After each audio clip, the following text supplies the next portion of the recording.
The Call of Thulu, found among the papers of the late Francis Wayland Thurston of Boston. Of such great powers or beings there may be conceivably a survival of a hugely remote period when consciousness was manifested perhaps in the shapes and forms long since withdrawn before the tide of advancing humanity, forms of which poetry and legend alone have caught a flying memory and called them gods, monsters, mythical beings of all sorts and kinds. Algernon Blackwood. 1. The Horror in Clay. The most merciful thing in the world, I think, is the inability of the human mind to correlate all its contents. We live on a placid island of ignorance in the midst of black seas of infinity, and it was not meant that we should voyage far. The sciences, each straining in its own direction, have hitherto harmed us little, but some day the piecing together of dissociated knowledge will open up such terrifying vistas of reality and of our frightful position therein that we shall either go mad from the revelation or flee from the deadly light into the peace and safety of a new dark age. Theosophists have guessed at the awesome grandeur of the cosmic cycle wherein our world and human race form transient incidents. They have hinted at strange survivals in terms which would freeze the blood if not masked by a bland optimism. But it is not from them that there came the single glimpse of forbidden eons which chills me when I think of it and maddens me when I dream of it. That glimpse, like all dread glimpses of truth, flashed out from an accidental piecing together of separated things, in this case an old newspaper item and the notes of a dead professor. I hope that no one else will accomplish this piecing out. Certainly, if I live, I shall never knowingly supply a link in so hideous a chain. I think that the professor, too, intended to keep silent regarding the part he knew, and that he would have destroyed his notes had not sudden death seized him. My knowledge of the thing began in the winter of 1926-27 with the death of my granduncle, George Gamble Angel, Professor Emeritus of Semitic Languages in Brown University, Providence, Rhode Island. Professor Angel was widely known as an authority on ancient inscriptions and had frequently been resorted to by the heads of prominent museums, so that his passing at the age of 92 may be recalled by many. Locally, interest was intensified by the obscurity of the cause of death. The professor had been stricken whilst returning from the Newport boat, falling suddenly, as witnesses said, after having been jostled by a nautical-looking Negro who had come from one of the queer dark courts on the precipitous hillside which formed a shortcut from the waterfront to the deceased's home in Williams Street. Physicians were unable to find any visible disorder, but concluded, after perplexed debate, that some obscure lesion of the heart, induced by the brisk ascent of so steep a hill by so elderly a man, was responsible for the end. At the time I saw no reason to dissent from this dictum, but latterly I am inclined to wonder, and more than wonder. As my granduncle's heir and executor, for he died a childless widower, I was expected to go over his papers with some thoroughness, and for that purpose moved his entire set of files and boxes to my quarters in Boston. Much of the material which I correlated will be later published by the American Archaeological Society, but there was one box which I found exceedingly puzzling, and which I felt much averse from showing to other eyes. It had been locked, and I did not find the key till it occurred to me to examine the personal ring which the professor carried always in his pocket. Then indeed I succeeded in opening it, but when I did so seemed only to be confronted by a greater and more closely locked barrier. For what could be the meaning of the queer clay bas-relief and the disjointed jottings, ramblings, and cuttings which I found? Had my uncle in his latter years become credulous of the most superficial impostures? I resolved to search out the eccentric sculptor responsible for this apparent disturbance of an old man's peace of mind. The bas-relief was a rough rectangle less than an inch thick and about 5 by 6 inches in area, obviously of modern origin. Its designs, however, were far from modern in atmosphere and suggestion, for although the vagaries of cubism and futurism are many and wild, they do not often reproduce that cryptic regularity which lurks in prehistoric writing. And writing of some kind the bulk of these designs seemed certainly to be, though my memory, despite much familiarity with the papers and collections of my uncle, failed in any way to identify this particular species, or even to hint at its remotest affiliations. Above these apparent hieroglyphics was a figure of evidently pictorial intent, though its impressionistic execution forbade a very clear idea of its nature.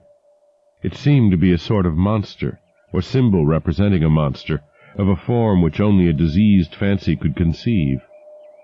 If I say that my somewhat extravagant imagination yielded simultaneous pictures of an octopus, a dragon, and a human caricature, I shall not be unfaithful to the spirit of the thing.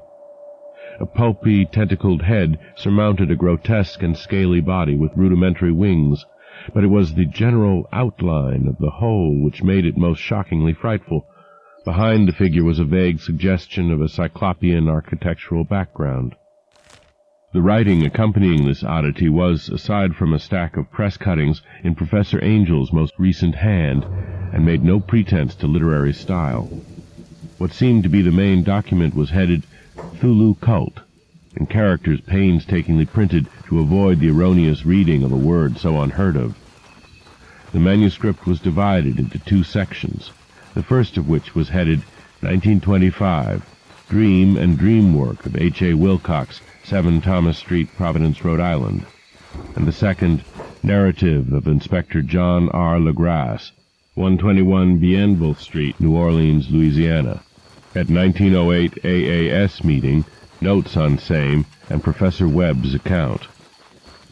The other manuscript papers were all brief notes, some of them accounts of the queer dreams of different persons, some of them citations from theosophical books and magazines, notably W. Scott Eliot's Atlantis and the Lost Lemuria, and the rest comments on long-surviving secret societies and hidden cults, with references to passages in such mythological and anthropological source books as Fraser's Golden Bough and Miss Murray's Witch Cult in Western Europe. The cuttings largely alluded to outre mental illnesses and outbreaks of group folly or mania in the spring of 1925. The first half of the principal manuscript told a very peculiar tale. It appears that on March 1st, 1925, a thin, dark young man of neurotic and excited aspect had called upon Professor Angel, bearing the singular clay bas-relief, which was then exceedingly damp and fresh. His card bore the name of Henry Anthony Wilcox, and my uncle had recognized him as the youngest son of an excellent family slightly known to him, who had latterly been studying sculpture at the Rhode Island School of Design and living alone at the Fleur-de-Lis building near that institution. Wilcox was a precocious youth of known genius, but great eccentricity, and had from childhood excited attention through the strange stories and odd dreams he was in the habit of relating. He called himself psychically hypersensitive, but the staid folk of the ancient commercial city dismissed him as merely queer. Never mingling much with his kind, he had dropped gradually from social visibility, and was now known only to a small group of aesthetes from other towns. Even the Providence Art Club, anxious to preserve its conservatism, had found him quite hopeless. On the occasion of the visit, ran the professor's manuscript, the sculptor abruptly asked for the benefit of his host's archaeological knowledge in identifying the hieroglyphics on the bas-relief.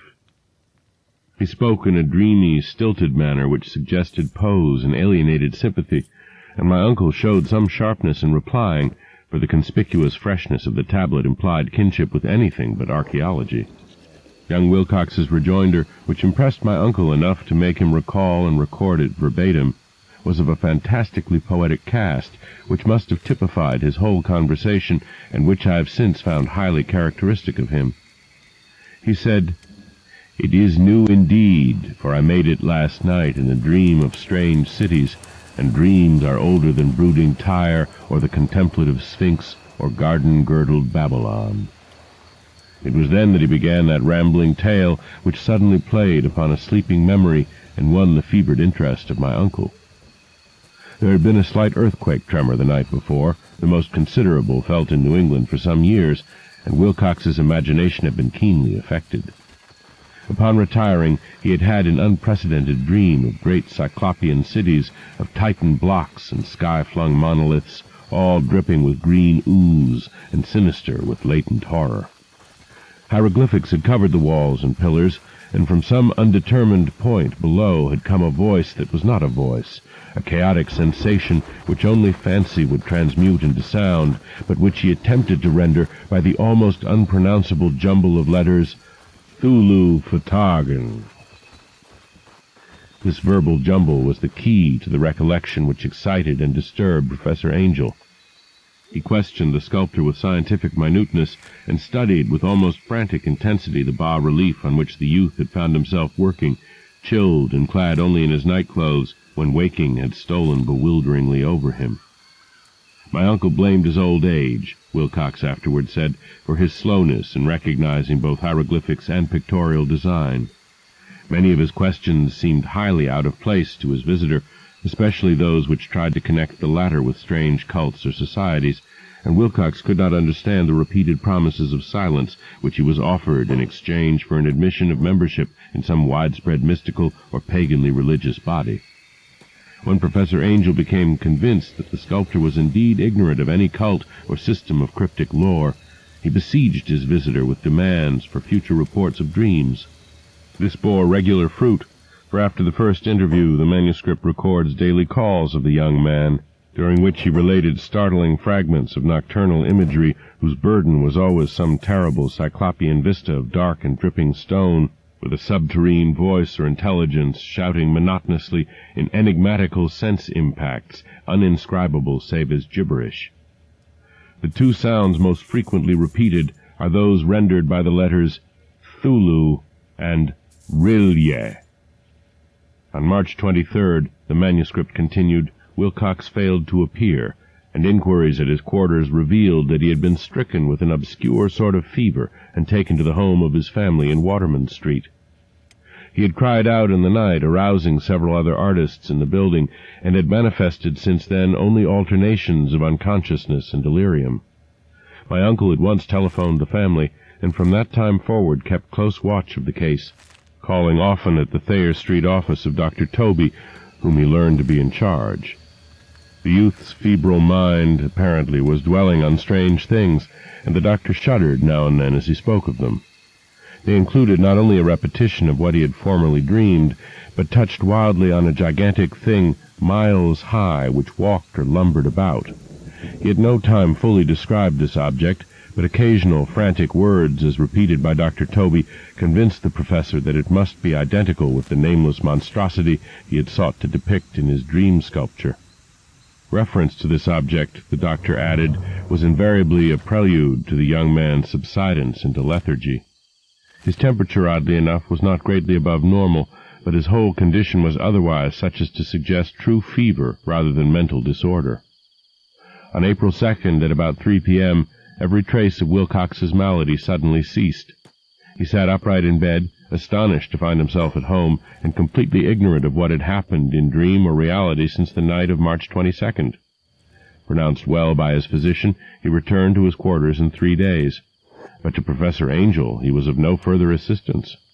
All traces of strange dreaming had vanished with his recovery, and my uncle kept no record of his night thoughts after a week of pointless and irrelevant accounts of thoroughly usual visions. Here the first part of the manuscript ended, but references to certain of the scattered notes gave me much material for thought, so much, in fact, that only the ingrained skepticism then forming my philosophy can account for my continued distrust of the artist.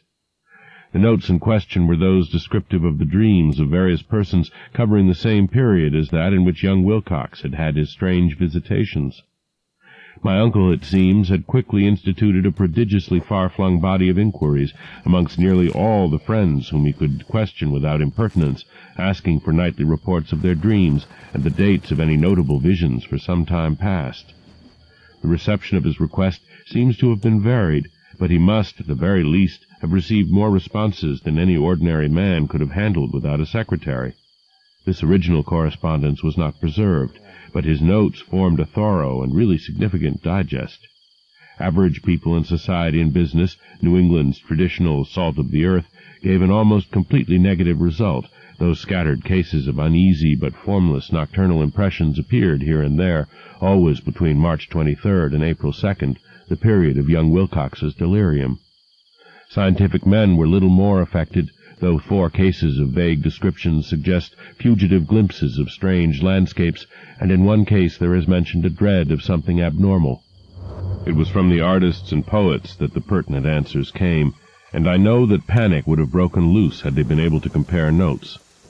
As it was, lacking their original letters, I half suspected the compiler of having asked leading questions, or of having edited the correspondence in corroboration of what he had latently resolved to see. That is why I continued to feel that Wilcox, somehow cognizant of the old data which my uncle had possessed, had been imposing on the veteran scientist. These responses from aesthetes told a disturbing tale. From February 28th to April 2nd, a large proportion of them had dreamed very bizarre things, the intensity of the dreams being immeasurably the stronger during the period of the sculptor's delirium. Over a fourth of those who reported anything reported scenes and half-sounds not unlike those which Wilcox had described, and some of the dreamers confessed acute fear of the gigantic nameless thing visible toward the last. One case, which the note describes with emphasis, was very sad.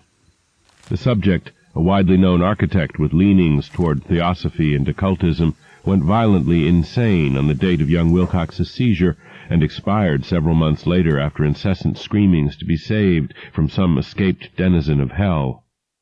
Had my uncle referred to these cases by name instead of merely by number, I should have attempted some corroboration and personal investigation, but as it was, I succeeded in tracing down only a few.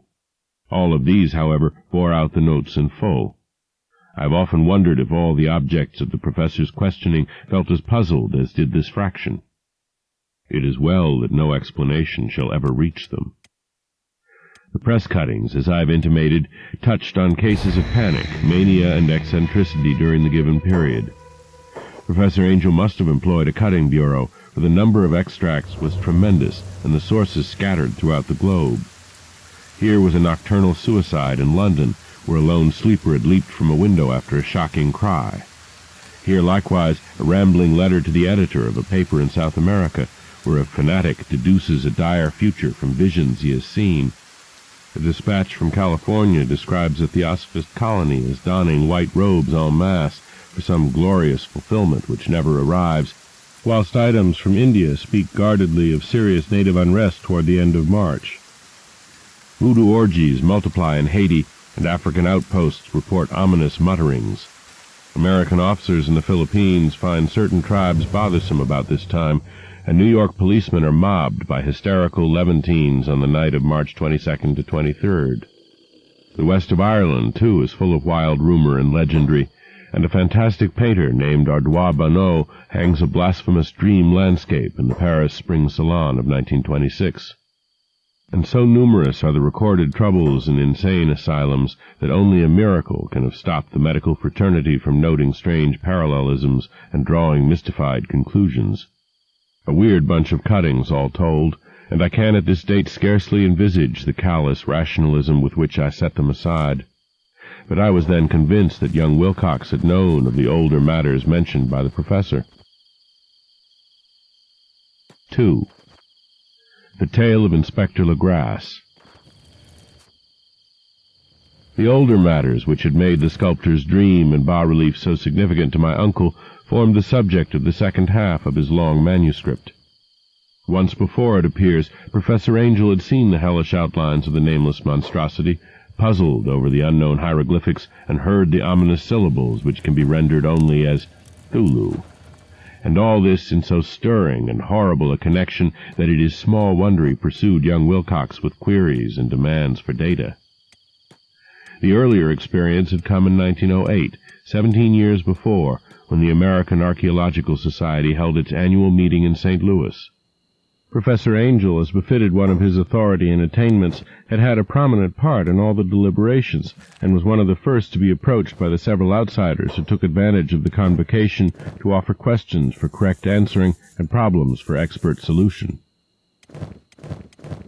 The chief of these outsiders, and in a short time the focus of interest for the entire meeting, was a commonplace-looking middle-aged man who had traveled all the way from New Orleans for certain special information unobtainable from any local source.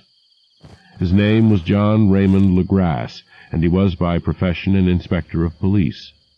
With him he bore the subject of his visit, a grotesque, repulsive, and apparently very ancient stone statuette whose origin he was at a loss to determine. It must not be fancied that Inspector Legrasse had the least interest in archaeology. On the contrary, his wish for enlightenment was prompted by purely professional considerations. The statuette, idol, fetish, or whatever it was, had been captured some months before in the wooded swamps south of New Orleans during a raid on a supposed voodoo meeting, and so singular and hideous were the rites connected with it that the police could not but realize that they had stumbled on a dark cult totally unknown to them, and infinitely more diabolic than even the blackest of the African voodoo circles. Of its origin, apart from the erratic and unbelievable tales extorted from the captured members, absolutely nothing was to be discovered. Hence the anxiety of the police for any antiquarian lore which might help them to place the frightful symbol, and through it track down the cult to its fountainhead. Inspector Legrasse was scarcely prepared for the sensation which his offering created. One sight of the thing had been enough to throw the assembled men of science into a state of tense excitement, and they lost no time in crowding around him to gaze at the diminutive figure whose utter strangeness and air of genuinely abysmal antiquity hinted so potently at unopened and archaic vistas. No recognized school of sculpture had animated this terrible object, yet centuries and even thousands of years seemed recorded in its dim and greenish surface of unplaceable stone. The figure, which was finally passed slowly from man to man for close and careful study, was between 7 and 8 inches in height and of exquisitely artistic workmanship. It represented a monster of vaguely anthropoid outline, but with an octopus-like head whose face was a mass of feelers, a scaly, rubbery-looking body, prodigious claws on hind and fore feet, and long, narrow wings behind. This thing, which seemed instinct with a fearsome and unnatural malignancy, was of a somewhat bloated corpulence and squatted evilly on a rectangular block or pedestal covered with undecipherable characters. The tips of the wings touched the back edge of the block. The seat occupied the center, whilst the long, curved claws of the doubled-up, crouching hind legs gripped the front edge and extended a quarter of the way down toward the bottom of the pedestal. The cephalopod head was bent forward, so that the ends of the facial feelers brushed the backs of huge forepaws, which clasped the croucher's elevated knees. The aspect of the whole was abnormally lifelike, and the more subtly fearful because its source was so totally unknown. Its vast, awesome, and incalculable age was unmistakable, yet not one link did it show with any known type of art belonging to civilization's youth, or indeed to any other time. Totally separate and apart, its very material was a mystery, for the soapy greenish-black stone with its golden or iridescent flecks and striations resembled nothing familiar to geology or mineralogy. The characters along the base were equally baffling, and no member present, despite a representation of half the world's expert learning in this field, could form the least notion of even the remotest linguistic kinship. They, like the subject and material, belonged to something horribly remote and distinct from mankind as we know it, something frightfully suggestive of old and unhallowed cycles of life in which our world and our conceptions have no part. And yet, as the members severally shook their heads and confessed defeat at the inspector's problem, there was one man in that gathering who suspected a touch of bizarre familiarity in the monstrous shape and writing, and who presently told with some diffidence of the odd trifle he knew. This person was the late William Channing Webb, professor of anthropology in Princeton University and an explorer of no slight note. Professor Webb had been engaged 48 years before in a tour of Greenland and Iceland in search of some runic inscriptions which he failed to unearth, and whilst high up on the West Greenland coast had encountered a singular tribe or cult of degenerate Eskimos, whose religion, a curious form of devil worship, chilled him with its deliberate bloodthirstiness and repulsiveness. It was a faith of which other Eskimos knew little, and which they mentioned only with shudders, saying that it had come down from horribly ancient eons before ever the world was made. Besides nameless rites and human sacrifices, there were certain queer hereditary rituals addressed to a supreme elder devil or Tornasuk, and of this Professor Webb had taken a careful phonetic copy from an aged Angakok or wizard priest, expressing the sounds in Roman letters as best he knew how. But just now of prime significance was the fetish which this cult had cherished, and around which they danced when the aurora leaped high over the ice cliffs. It was, the professor stated, a very crude bas-relief of stone, comprising a hideous picture and some cryptic writing, and so far as he could tell, it was a rough parallel in all essential features of the bestial thing now lying before the meeting. This data, received with suspense and astonishment by the assembled members, proved doubly exciting to Inspector Legrasse, and he began at once to ply his informant with questions. Having noted and copied an oral ritual among the swamp cult worshippers his men had arrested, he besought the professor to remember as best he might the syllables taken down amongst the diabolist Eskimos. There then followed an exhaustive comparison of details, and a moment of really awed silence when both detective and scientist agreed on the virtual identity of the phrase common to two hellish rituals so many worlds of distance apart. What, in substance, both the Eskimo wizards and the Louisiana swamp priests had chanted to their kindred idols was something very like this, the word divisions being guessed at from traditional breaks in the phrase as chanted aloud. Fengui, Mglolnaf, Thulu, Rilye, Ga, Nagel, Ftagen. Legrasse had one point in advance of Professor Webb, for several among his mongrel prisoners had repeated to him what older celebrants had told them the words meant. This text as given ran something like this. In his house at Rilye, dead Thulu waits dreaming. And now, in response to a general and urgent demand, Inspector Legrasse related as fully as possible his experience with the swamp worshippers, telling a story to which I could see my uncle attached profound significance. It savored of the wildest dreams of mythmaker and theosophist, and disclosed an astonishing degree of cosmic imagination among such half-castes and pariahs as might be expected to possess it. On November 1st, 1907, there had come to the New Orleans police a frantic summons from the swamp and lagoon country to the south. The squatters there, mostly primitive but good-natured descendants of Lafitte's men, were in the grip of stark terror from an unknown thing which had stolen upon them in the night. It was voodoo, apparently, but voodoo of a more terrible sort than they had ever known, and some of their women and children had disappeared since the malevolent tom-tom had begun its incessant beating far within the black-haunted woods where no dweller ventured.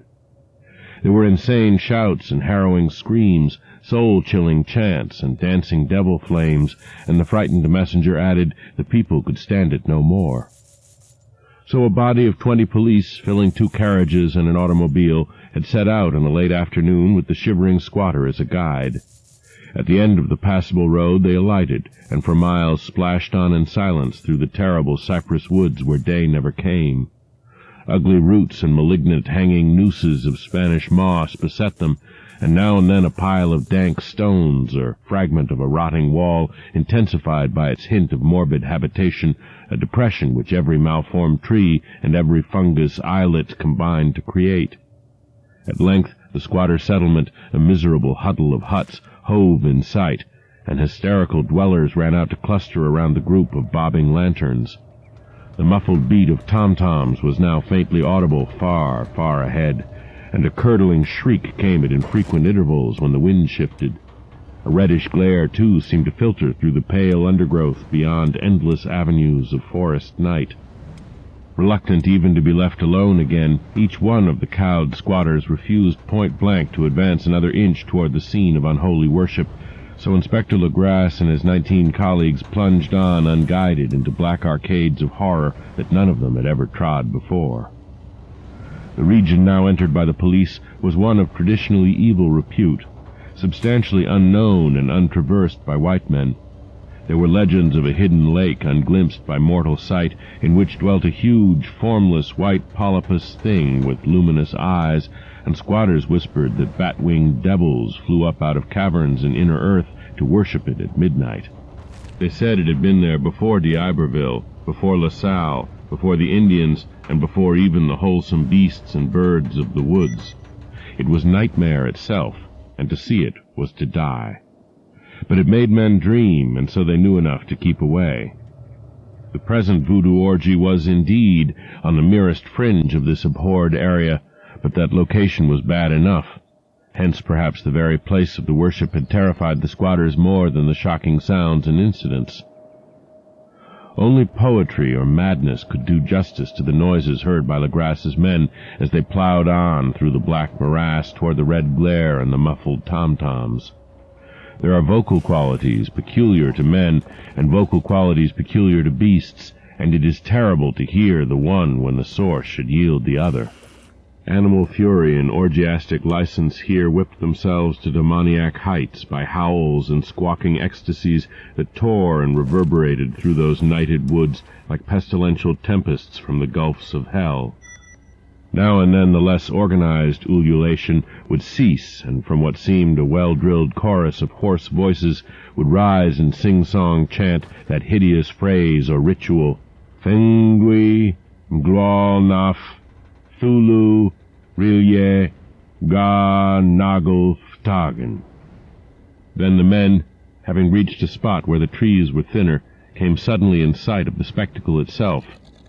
4 of them reeled, 1 fainted, and 2 were shaken into a frantic cry which the mad cacophony of the orgy fortunately deadened. Legras dashed swamp water on the face of the fainting man, and all stood trembling and nearly hypnotized with horror. In a natural glade of the swamp stood a grassy island of perhaps an acre's extent, clear of trees and tolerably dry. On this now leaped and twisted a more indescribable horde of human abnormality than any but a seam or an angarola could paint.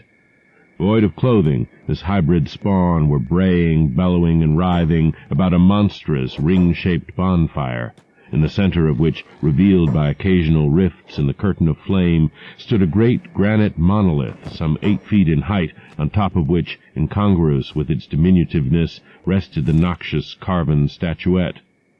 From a wide circle of 10 scaffolds set up at regular intervals with the flame-girt monolith as a center, hung head downward the oddly marred bodies of the helpless squatters who had disappeared.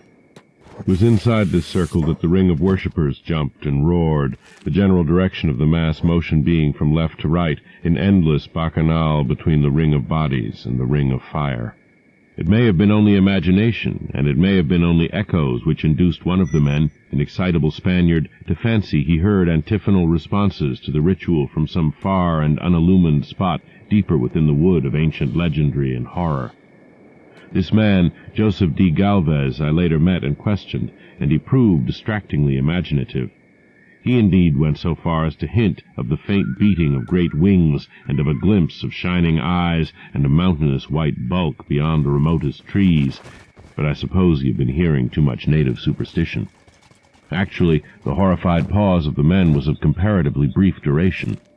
Duty came first, and although there must have been nearly 100 mongrel celebrants in the throng, the police relied on their firearms and plunged determinedly into the nauseous rout.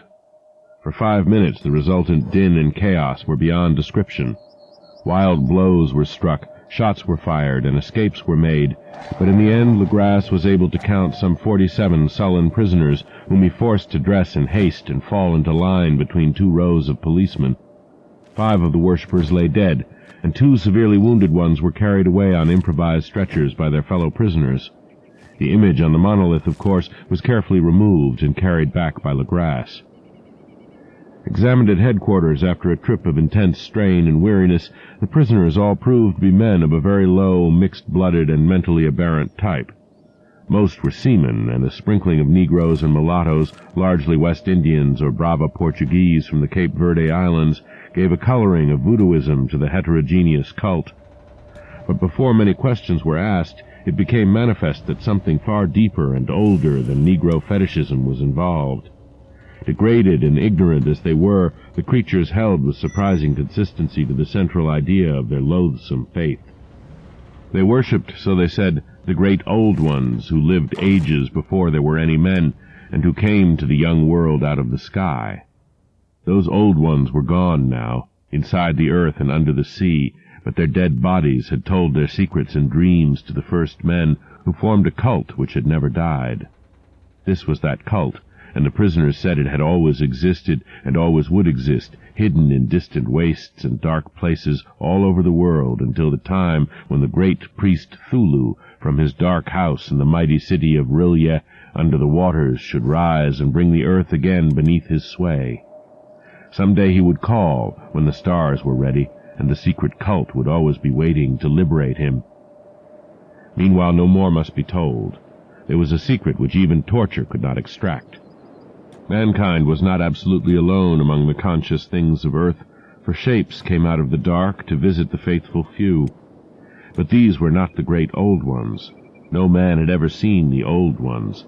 The carven idol was Great Thulu, but none might say whether or not the others were precisely like him. No one could read the old writing now, but things were told by word of mouth. The chanted ritual was not the secret. That was never spoken aloud, only whispered. The chant meant only this: "In his house at Rilye, dead Thulu waits dreaming." Only 2 of the prisoners were found sane enough to be hanged, and the rest were committed to various institutions. All denied a part in the ritual murders, and averred that the killing had been done by black-winged ones, which had come to them from their immemorial meeting-place in the haunted wood. But of those mysterious allies, no coherent account could ever be gained. What the police did extract came mainly from an immensely aged mestizo named Castro, who claimed to have sailed to strange ports and talked with undying leaders of the cult in the mountains of China.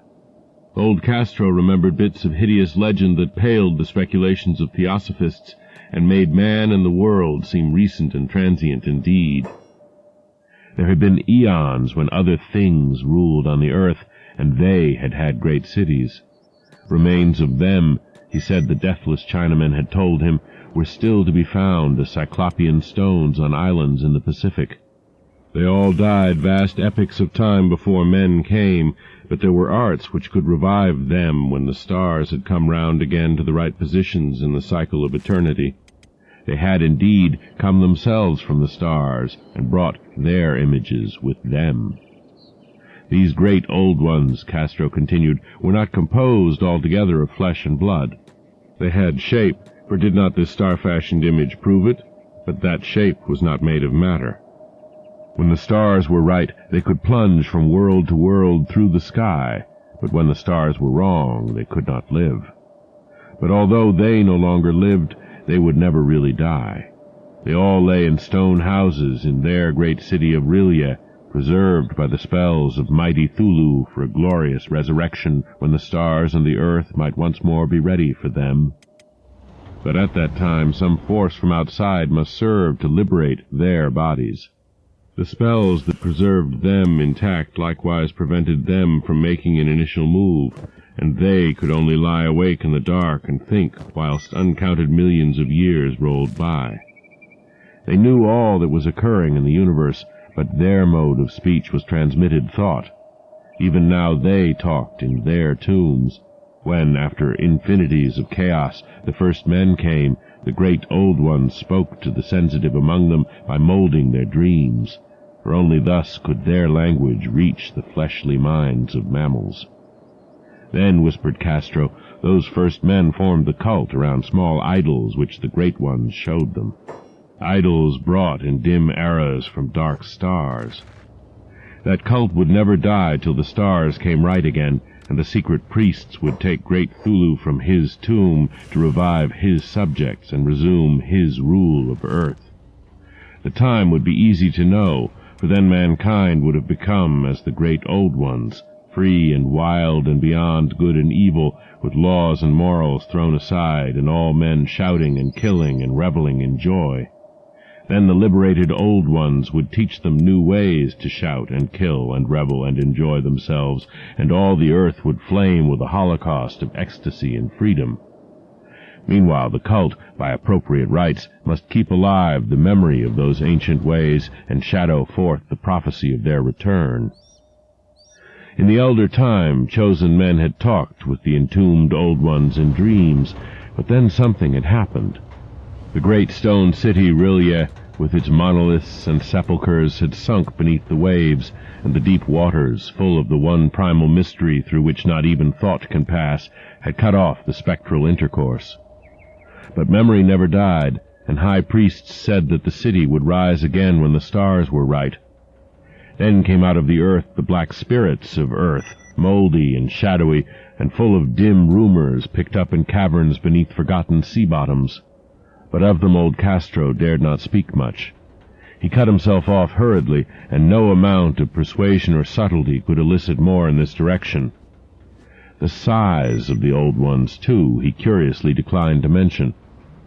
Of the cult, he said that he thought the center lay amid the pathless deserts of Arabia, where Iram, the city of pillars, dreams hidden and untouched.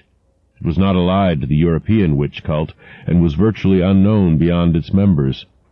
No book had ever really hinted of it, though the deathless Chinaman said that there were double meanings in the Necronomicon of the mad Arab Abdul al-Hazred, which the initiated might read as they chose, especially the much-discussed couplet, "That is not dead which can eternal lie, and with strange eons even death may die." Legrasse, deeply impressed and not a little bewildered, had inquired in vain concerning historic affiliations of the cult.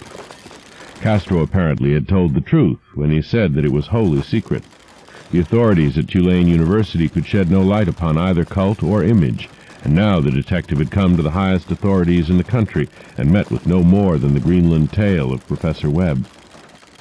The feverish interest aroused at the meeting by Legrasse's tale, corroborated as it was by the statuette, is echoed in the subsequent correspondence of those who attended, although scant mention occurs in the formal publications of the Society. Caution is the first care of those accustomed to face occasional charlatanry and imposture. Legrasse for some time lent the image to Professor Webb, but at the latter's death it was returned to him and remains in his possession, where I viewed it not long ago. It is truly a terrible thing, and unmistakably akin to the dream sculpture of young Wilcox. That my uncle was excited by the tale of the sculptor I did not wonder. For what thoughts must arise upon hearing, after a knowledge of what Legrasse had learned of the cult, of a sensitive young man who had dreamed not only the figure and exact hieroglyphics of the swamp-found image and the Greenland devil tablet, but had come in his dreams upon at least 3 of the precise words of the formula uttered alike by Eskimo diabolists and mongrel Louisianans. Professor Angel's instant start on an investigation of the utmost thoroughness was eminently natural, though privately I suspected young Wilcox of having heard of the cult in some indirect way, and of having invented a series of dreams to heighten and continue the mystery at my uncle's expense. The dream narratives and cuttings collected by the professor were, of course, strong corroboration, but the rationalism of my mind and the extravagance of the whole subject led me to adopt what I thought the most sensible conclusions. So, after thoroughly studying the manuscript again, and correlating the theosophical and anthropological notes with the cult narrative of Legrasse, I made a trip to Providence to see the sculptor and give him the rebuke I thought proper for so boldly imposing upon a learned and aged man.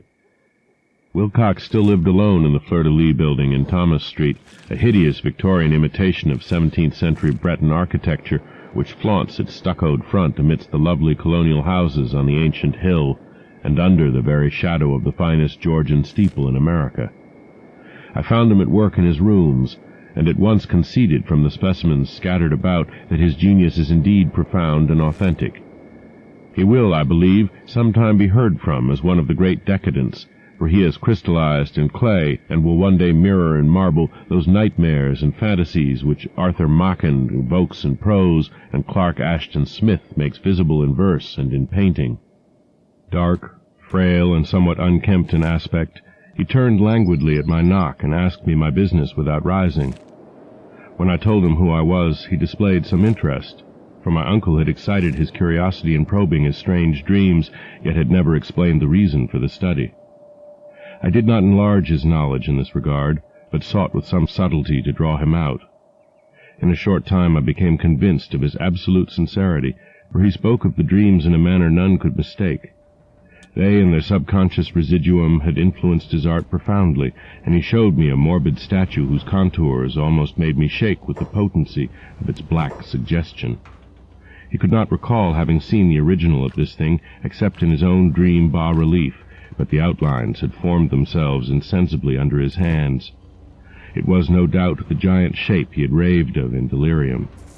that he really knew nothing of the hidden cult, save from what my uncle's relentless catechism had let fall, he soon made clear, and again I strove to think of some way in which he could possibly have received the weird impressions. He talked of his dreams in a strangely poetic fashion, making me see with terrible vividness the damp cyclopean city of slimy green stone, whose geometry, he oddly said, was all wrong, and hear with frightened expectancy the ceaseless half-mental calling from underground, Thulu Fatagan, Thulu Fatagan. These words had formed part of that dread ritual which told of dead Thulu's dream vigil in his stone vault at Rilye, and I felt deeply moved despite my rational beliefs. Wilcox, I was sure, had heard of the cult in some casual way, and had soon forgotten it amidst the mass of his equally weird reading and imagining. Later, by virtue of its sheer impressiveness, it had found subconscious expression in dreams, in the bas-relief, and in the terrible statue I now beheld, so that his imposture upon my uncle had been a very innocent one. The youth was of a type at once slightly affected and slightly ill-mannered, which I could never like, but I was willing enough now to admit both his genius and his honesty. I took leave of him amicably, and wish him all the success his talent promises. The matter of the cult still remained to fascinate me, and at times I had visions of personal fame from researches into its origin and connections. I visited New Orleans, talked with Legrasse and others of that old-time raiding party, saw the frightful image, and even questioned such of the mongrel prisoners as still survived. Old Castro, unfortunately, had been dead for some years. What I now heard so graphically at first hand, though it was really no more than a detailed confirmation of what my uncle had written, excited me afresh, for I felt sure that I was on the track of a very real, very secret, and very ancient religion whose discovery would make me an anthropologist of note. My attitude was still one of absolute materialism, as I wish it still were, and I discounted with almost inexplicable perversity the coincidence of the dream notes and odd cuttings collected by Professor Angel. One thing I began to suspect, and which I now fear I know, is that my uncle's death was far from natural. He fell on a narrow hill street leading up from an ancient waterfront swarming with foreign mongrels after a careless push from a Negro sailor. I did not forget the mixed blood and marine pursuits of the cult members in Louisiana, and would not be surprised to learn of secret methods and poisoned needles as ruthless and as anciently known as the cryptic rites and beliefs. Legrasse and his men, it is true, have been let alone, but in Norway a certain seaman who saw things is dead. Might not the deeper inquiries of my uncle after encountering the sculptor's data have come to sinister ears? I think Professor Angel died because he knew too much, or because he was likely to learn too much. Whether I shall go as he did remains to be seen, for I have learned much now. 3. The Madness from the Sea. If heaven ever wishes to grant me a boon, it will be a total effacing of the results of a mere chance which fixed my eyes on a certain stray piece of shelf paper. It was nothing on which I would naturally have stumbled in the course of my daily round, for it was an old number of an Australian journal, the Sydney Bulletin, for April 18th, 1925. It had escaped even the cutting bureau, which had at the time of its issuance been avidly collecting material for my uncle's research. I had largely given over my inquiries into what Professor Angel called the Thulu cult, and was visiting a learned friend in Paterson, New Jersey, the curator of a local museum and a mineralogist of note. Examining one day the reserve specimens roughly set on the storage shelves in a rear room of the museum, my eye was caught by an odd picture in one of the old papers spread beneath the stones. It was the Sydney Bulletin I have mentioned, for my friend has wide affiliations in all conceivable foreign parts, and the picture was a half-tone cut of a hideous stone image almost identical with that which Legrasse had found in the swamp. Eagerly clearing the sheet of its precious contents, I scanned the item in detail, and was disappointed to find it of only moderate length. What it suggested, however, was of portentous significance to my flagging quest, and I carefully tore it out for immediate action.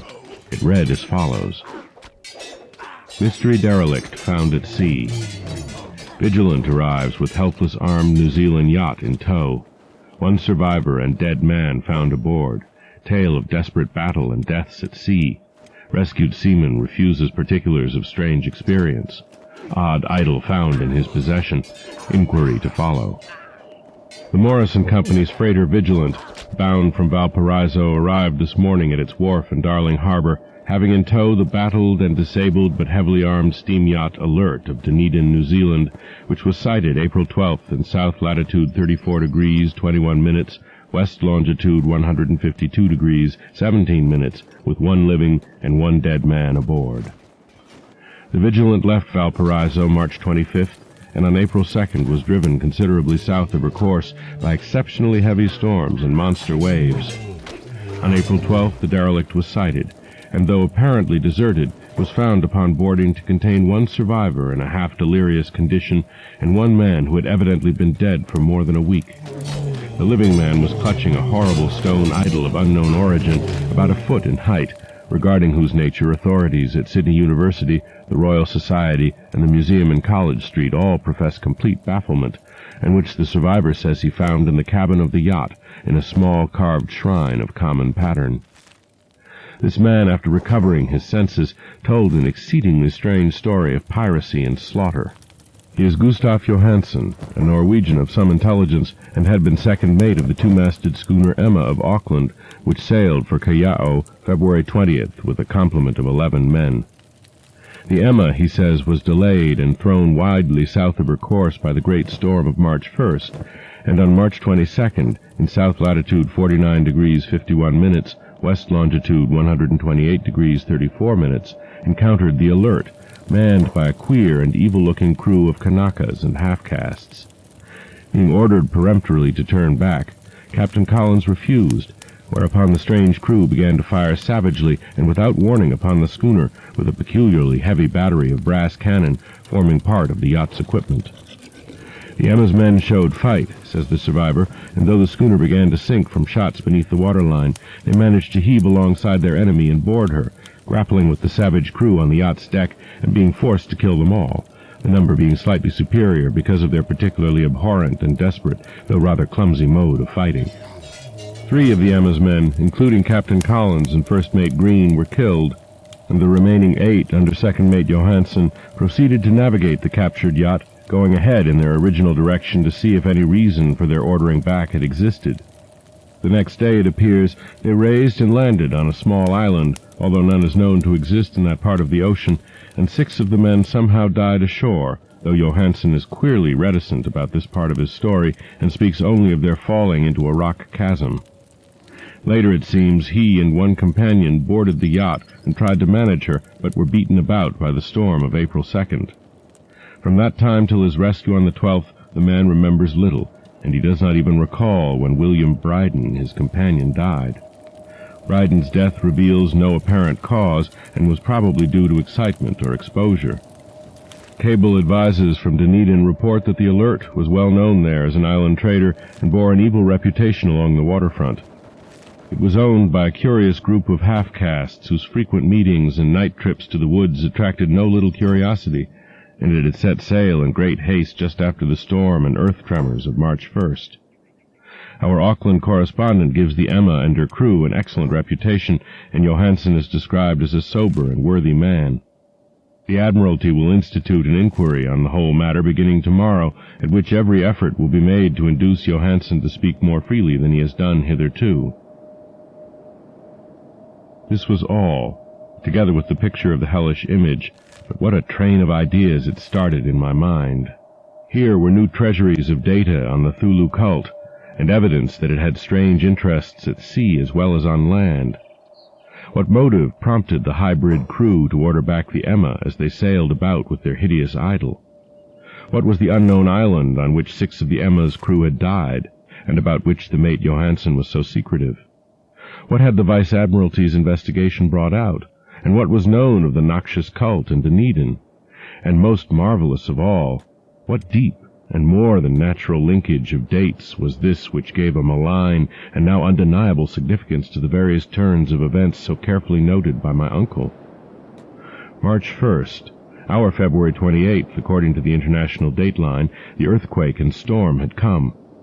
From Dunedin the Alert and her noisome crew had darted eagerly forth as if imperiously summoned, and on the other side of the earth poets and artists had begun to dream of a strange, dank, cyclopean city whilst a young sculptor had molded in his sleep the form of the dreaded Thulu.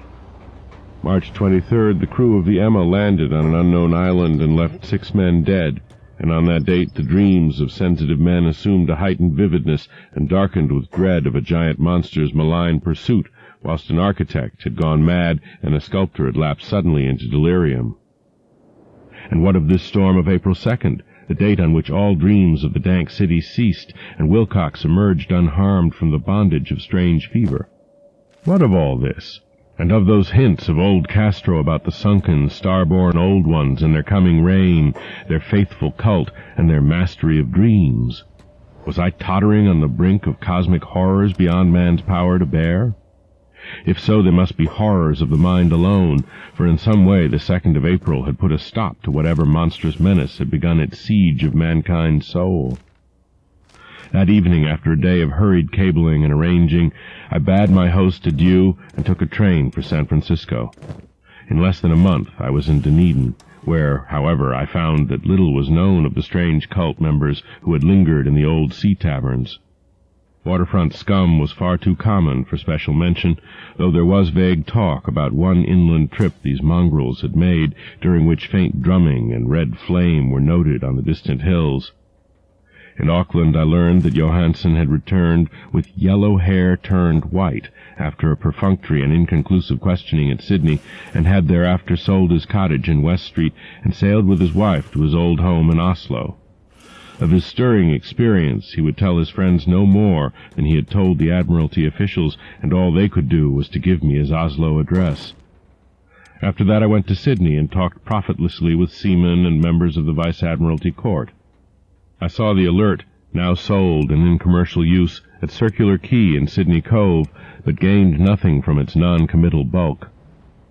The crouching image with its cuttlefish head, dragon body, scaly wings, and hieroglyphed pedestal was preserved in the museum at Hyde Park, and I studied it long and well, finding it a thing of balefully exquisite workmanship, and with the same utter mystery, terrible antiquity, and unearthly strangeness of material which I had noted in Legras's smaller specimen.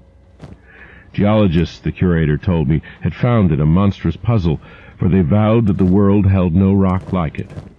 Then I thought with a shudder of what old Castro had told Legras about the primal great ones. They had come from the stars, and had brought their images with them. Shaken with such a mental revolution as I had never before known, I now resolved to visit Nate Johansen in Oslo. Sailing for London, I re-embarked at once for the Norwegian capital, and one autumn day landed at the trim wharves in the shadow of the Eggeberg.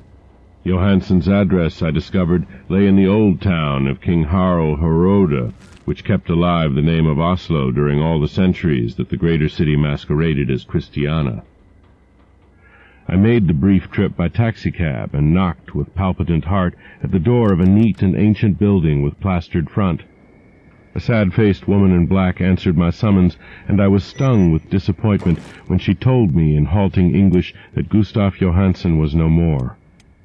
He had not survived his return, said his wife, for the doings at sea in 1925 had broken him. He had told her no more than he had told the public, but had left a long manuscript of technical matters, as he said, written in English, evidently in order to safeguard her from the peril of casual perusal. During a walk through a narrow lane near the Gothenburg dock, a bundle of papers falling from an attic window had knocked him down. 2 Lascar sailors at once helped him to his feet, but before the ambulance could reach him, he was dead. Physicians found no adequate cause for the end, and laid it to heart trouble and a weakened constitution. I now felt gnawing at my vitals that dark terror which will never leave me till I, too, am at rest, accidentally or otherwise. Persuading the widow that my connection with her husband's technical matters was sufficient to entitle me to his manuscript, I bore the document away and began to read it on the London boat. It was a simple, rambling thing, a naive sailor's effort at a post-facto diary, and strove to recall day by day that last awful voyage. I cannot attempt to transcribe it verbatim, in all its cloudiness and redundance, but I will tell its gist enough to show why the sound of the water against the vessel's sides became so unendurable to me that I stopped my ears with cotton. Johansen, thank God, did not know quite all, even though he saw the city and the thing. But I shall never sleep calmly again when I think of the horrors that lurk ceaselessly behind life in time and in space, and of those unhallowed blasphemies from elder stars which dream beneath the sea, known and favored by a nightmare cult, ready and eager to loose them on the world whenever another earthquake shall heave their monstrous stone city again to the sun and air. Johansen's voyage had begun just as he told it to the Vice-Admiralty. The Emma, in ballast, had cleared Auckland on February 20th, and had felt the full force of that earthquake-born tempest which must have heaved up from the sea bottom the horrors that filled men's dreams. Once more under control, the ship was making good progress when held up by the Alert on March 22nd, and I could feel the mate's regret as he wrote of her bombardment and sinking. Of the swarthy cult fiends on the Alert he speaks with significant horror. There was some peculiarly abominable quality about them which made their destruction seem almost a duty, and Johansen shows ingenuous wonder at the charge of ruthlessness brought against his party during the proceedings of the Court of Inquiry. Then, driven ahead by curiosity in their captured yacht under Johansen's command, the men sight a great stone pillar sticking out of the sea, and in south latitude 47 degrees 9 minutes, west longitude 126 degrees 43 minutes, come upon a coastline of mingled mud, ooze, and weedy cyclopean masonry, which can be nothing less than the tangible substance of Earth's supreme terror, the nightmare corpse city of Rilye, that was built in measureless eons beyond history by the vast, loathsome shapes that seeped down from the dark stars. There lay great Thulu and his hordes, hidden in green, slimy vaults, and sending out at last, after cycles incalculable, the thoughts that spread fear to the dreams of the sensitive, and called imperiously to the faithful to come on a pilgrimage of liberation and restoration. All this Johansen did not suspect, but God knows he soon saw enough. I suppose that only a single mountain-top, the hideous, monolith-crowned citadel whereon great Thulu was buried, actually emerged from the waters. When I think of the extent of all that may be brooding down there, I almost wish to kill myself forthwith. Johansen and his men were awed by the cosmic majesty of this dripping Babylon of elder demons, and must have guessed without guidance that it was nothing of this or of any sane planet. Awe at the unbelievable size of the greenish stone blocks, at the dizzying height of the great carven monolith, and at the stupefying identity of the colossal statues and bas-reliefs with the queer image found in the shrine on the Alert is poignantly visible in every line of the mate's frightened description. Without knowing what futurism is like, Johansen achieved something very close to it when he spoke of the city, for instead of describing any definite structure or building, he dwells only on broad impressions of vast angles and stone surfaces, surfaces too great to belong to anything right or proper for this earth, and impious with horrible images and hieroglyphs. I mention his talk about angles because it suggests something Wilcox had told me of his awful dreams. He has said that the geometry of the dream place he saw was abnormal, non-Euclidean, and loathsomely redolent of spheres and dimensions apart from ours. Now an unlettered seaman felt the same thing whilst gazing at the terrible reality. Johansen and his men landed at a sloping mud-bank on this monstrous acropolis, and clambered slipperily up over Titan oozy blocks which could have been no mortal staircase. The very sun of heaven seemed distorted when viewed through the polarizing miasma welling out from the sea-soaked perversion, and twisted menace and suspense lurked leeringly in those crazily elusive angles of carven rock where a second glance showed concavity after the first showed convexity. Something very like fright had come over all the explorers before anything more definite than rock and ooze and weed was seen. Each would have fled had he not feared the scorn of the others, and it was only half-heartedly that they searched, vainly as it proved, for some portable souvenir to bear away. It was Rodriguez, the Portuguese, who climbed up the foot of the monolith and shouted of what he had found. The rest followed him and looked curiously at the immense carved door with the now familiar squid dragon bas-relief. It was, Johansen said, like a great barn door, and they all felt that it was a door because of the ornate lintel, threshold, and jambs around it, though they could not decide whether it lay flat like a trapdoor or slantwise like an outside cellar door. As Wilcox would have said, the geometry of the place was all wrong. one could not be sure that the sea and the ground were horizontal, hence the relative position of everything else seemed phantasmally variable. Bryden pushed the stone in several places without result. Then Donovan felt over it delicately around the edge, pressing each point separately as he went. He climbed interminably along the grotesque stone molding, that is, one would call it climbing if the thing was not after all horizontal, and the men wondered how any door in the universe could be so vast. Then, very softly and slowly, the acre-great panel began to give inward at the top, and they saw that it was balanced. Donovan slid or somehow propelled himself down or along the jamb and rejoined his fellows, and everyone watched the queer recession of the monstrously carven portal. In this fantasy of prismatic distortion, it moved anomalously in a diagonal way, so that all the rules of matter and perspective seemed upset. The aperture was black with a darkness almost material. That tenebrousness was indeed a positive quality, for it obscured such parts of the inner walls as ought to have been revealed, and actually burst forth like smoke from its eon-long imprisonment, visibly darkening the sun as it slunk away into the shrunken and gibbous sky on flapping, membranous wings.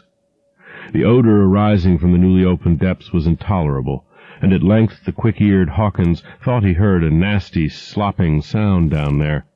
Everyone listened, and everyone was listening still, when it lumbered slobberingly into sight and gropingly squeezed its gelatinous green immensity through the black doorway into the tainted outside air of that poisoned city of madness. Poor Johansen's handwriting almost gave out when he wrote of this. Of the 6 men who never reached the ship, he thinks 2 perished of pure fright in that accursed instant. The thing cannot be described. There is no language for such abysms of shrieking and immemorial lunacy, such eldritch contradictions of all matter, force, and cosmic order. A mountain walked or stumbled. God! What wonder that across the earth the great architect went mad, and poor Wilcox raved with fever in that telepathic instant. The thing of the idols, the green, sticky spawn of the stars, had awaked to claim his own. The stars were right again, and what an age-old cult had failed to do by design, a band of innocent sailors had done by accident. After vigintillions of years, great Thulu was loose again and ravening for delight. 3 men were swept up by the flabby claws before anybody turned. God rest them, if there be any rest in the universe. They were Donovan, Guerrera, and Ångström. Parker slipped as the other 3 were plunging frenziedly over endless vistas of green-crusted rock to the boat, and Johansen swears he was swallowed up by an angle of masonry which shouldn't have been there, an angle which was acute but behaved as if it were obtuse. So only Bryden and Johansen reached the boat and pulled desperately for the Alert as the mountainous monstrosity flopped down the slimy stones and hesitated, floundering at the edge of the water. Steam had not been suffered to go down entirely, despite the departure of all hands for the shore, and it was the work of only a few moments of feverish rushing up and down between wheel and engines to get the Alert under way. Slowly, amidst the distorted horrors of that indescribable scene, she began to churn the lethal waters, whilst on the masonry of that charnel shore that was not of earth, the Titan thing from the stars slavered and gibbered like Polypheme cursing the fleeing ship of Odysseus. Then, bolder than the storied Cyclops, great Thulu slid greasily into the water and began to pursue with vast, wave-raising strokes of cosmic potency.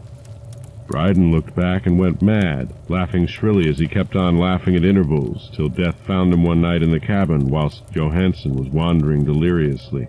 But Johansen had not given out yet. Knowing that the thing could surely overtake the Alert until steam was fully up, he resolved on a desperate chance, and setting the engine for full speed, ran lightning-like on deck and reversed the wheel.